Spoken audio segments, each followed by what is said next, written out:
Hello viewers. तो आज की क्लास में हम लिमिट से रिलेटेड एक इम्पॉर्टेंट कॉन्सेप्चुअल प्रॉब्लम सॉल्व करेंगे। राइट। और ये प्रॉब्लम जो है बहुत हार्ड और डिफ़िकल्ट प्रॉब्लम नहीं है, बहुत इजी प्रॉब्लम है।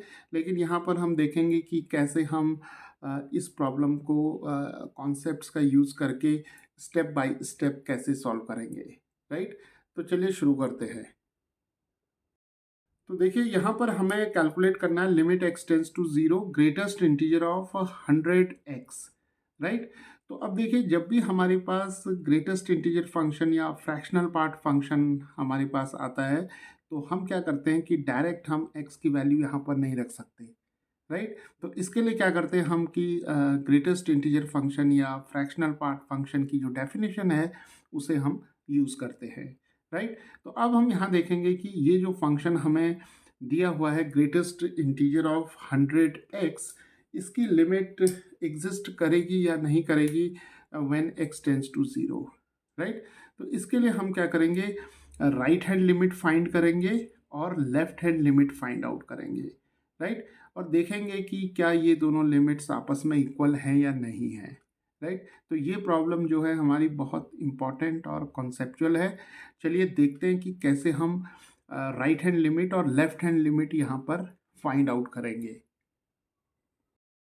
तो चलिए सबसे पहले हम right hand limit find out करते हैं। तो राइट हैंड लिमिट के लिए जो नोटेशन होता है वो है limit x tends to zero, और यहाँ एक पॉजिटिव साइन हम यूज़ करते हैं। राइट। और यहाँ पर हमारे पास आ जाएगा 100x। राइट। ओके। अब देखिए क्या होता है कि यहाँ पर हमारे पास x is equal to zero है, और जब हम right hand limit find out कर रहे होते हैं तो हम x is equal to zero के दाईं तरफ से अप्रोच कर रहे होते हैं। राइट। और x is equal to zero की दाईं तरफ से जब हम अप्रोच करते हैं तो यहाँ पर हम एक पॉइंट लेते हैं जिसे हम नेबरहुड कहते हैं, x is equal to zero का राइट नेबरहुड। राइट। और ये जो पॉइंट होता है, ये वाली डिस्टेंस जो होती है ये होती है h। तो इस लेक्चर में हम ये भी देखेंगे कि ये जो क्वांटिटी h है इसका क्या कॉन्सेप्ट है। राइट। तो अब देखिए हम क्या करते हैं कि x is equal to zero पर हमें लिमिट चाहिए। तो हम क्या करेंगे यहाँ पर कि x की वैल्यू ज़ीरो प्लस एच रखेंगे। राइट। क्योंकि ये डिस्टेंस जो है हमारी h है। राइट। और ये पॉइंट हमारा x is equal to zero है। तो ज़ीरो प्लस एच हम यहाँ सब्सटीट्यूट करेंगे, और जब x ज़ीरो की तरफ जाएगा तो h जो होगा वो भी ज़ीरो की तरफ जाएगा। राइट। और h जो होगा वो एक पॉजिटिव क्वांटिटी होगी। राइट। तो h जो होगा वो ग्रेटर देन ज़ीरो होगा, लेकिन वन से कम होगा। और यहाँ पर जो सबसे इम्पॉर्टेंट बात यह है कि h जो होगा वो इनफाइनाइटेसिमली वेरी स्मॉल होगा।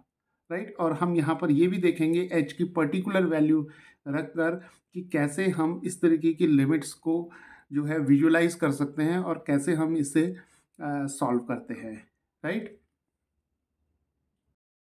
तो अब देखिए हमने x is equal to zero plus h रखा है, तो x is equal to zero plus h हमारे पास h हो जाएगा। तो इस लिमिट को अब हम h के टर्म्स में लिखते हैं। तो limit h tends to zero करेंगे हम, और यहाँ पर greatest integer of 100 times h आ गया। राइट।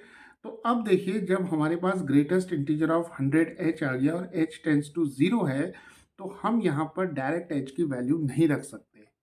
राइट। और दूसरी बात यह है कि h जो है वो एक पॉजिटिव क्वांटिटी है जो कि इनफाइनाइटेसिमली वेरी स्मॉल। इसका मतलब ये होता है कि h जो है वो ज़ीरो के बहुत क्लोज होता है।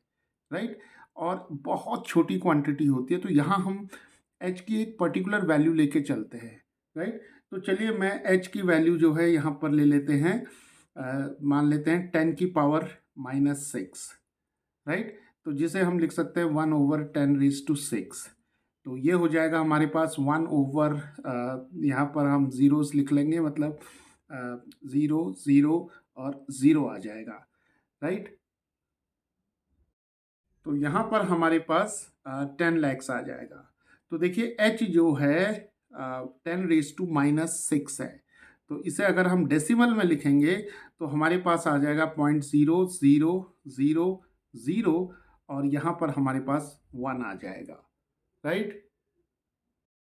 तो अब हम यहाँ देख सकते हैं कि h की जो वैल्यू है वो बहुत छोटी है, राइट। इनफाइनाइटेसिमली वेरी स्मॉल, जो ये फ्रेज है इसको हम यहाँ पर यूज़ करते हैं। तो h बहुत छोटी क्वांटिटी होती है लेकिन ज़ीरो नहीं है, राइट, ज़ीरो की बहुत क्लोज है।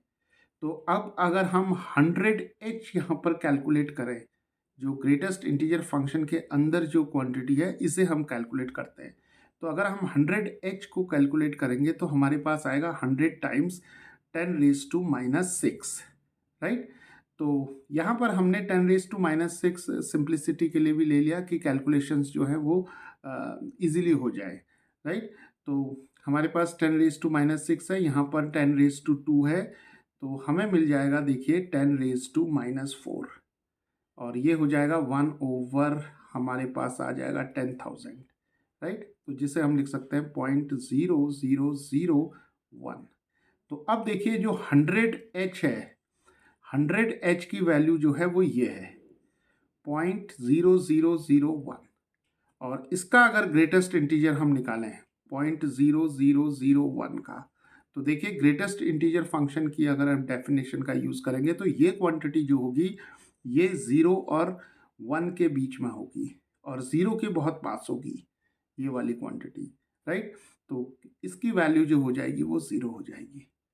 तो ग्रेटेस्ट इंटीजर ऑफ 100h की जो वैल्यू होगी वो 0 हो जाएगी। तो यहाँ देखिए हम लिखेंगे लिमिट h टेंड्स टू 0 और ग्रेटेस्ट इंटीजर ऑफ 100h जो होगा वो 0 हो जाएगा। तो इसकी जो वैल्यू होगी लिमिट की, राइट हैंड लिमिट की, वो 0 हो जाएगी, राइट। तो चलिए अब हम left hand limit find out करते हैं। तो देखिए लेफ्ट हैंड लिमिट के लिए जो नोटेशन हमारे पास है वो है limit x tends to 0 minus, और यहाँ पर आ जाएगा greatest integer of 100x, right.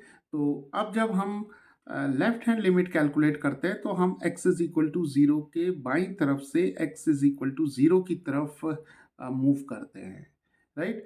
तो x इज इक्वल टू 0 के लेफ्ट में जो पॉइंट है इसकी 0 से जो डिस्टेंस होगी ये भी h होगी। तो ये पॉइंट जो होगा हमारा ये 0 माइनस h हो जाएगा, राइट। तो x इज इक्वल टू हम 0 माइनस h रखेंगे जो कि माइनस h हो जाएगा, और जब x 0 की तरफ टेंड करेगा तो h जो होगा ये भी 0 की तरफ टेंड करेगा, राइट। तो अब हम यहाँ लिमिट h टेंड्स टू 0 रखते हैं, और ग्रेटेस्ट इंटीजर ऑफ 100x के लिए हम लिख लेते हैं ग्रेटेस्ट इंटीजर ऑफ -100h, क्योंकि हमने x की वैल्यू जो है ये माइनस h यहाँ पर सब्सटीट्यूट कर ली है। तो अब देखिए हमें इस लिमिट को फाइंड आउट करना है, तो हम h की डायरेक्ट वैल्यू यहाँ पर नहीं रखेंगे। तो हम क्या करेंगे, -100h जो ग्रेटेस्ट इंटीजर फंक्शन के अंदर जो क्वांटिटी होती है उसे हम सॉल्व करते हैं।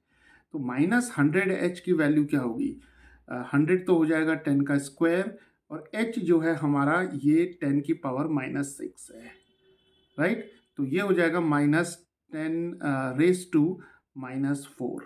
तो इसे हम लिख सकते हैं -1/10,000 आ जाएगा हमारे पास, और इसे हम लिख सकते हैं -0.0001, राइट।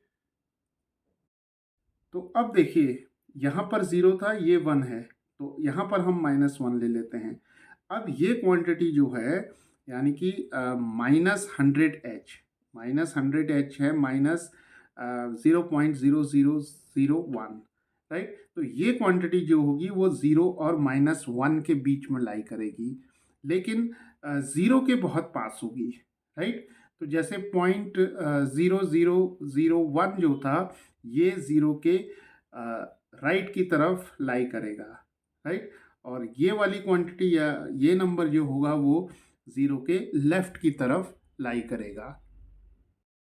तो अब देखिए कि ये जो क्वांटिटी है -0.0001, ये क्वांटिटी जो होगी वो -1 से तो बड़ी होगी लेकिन 0 से छोटी होगी।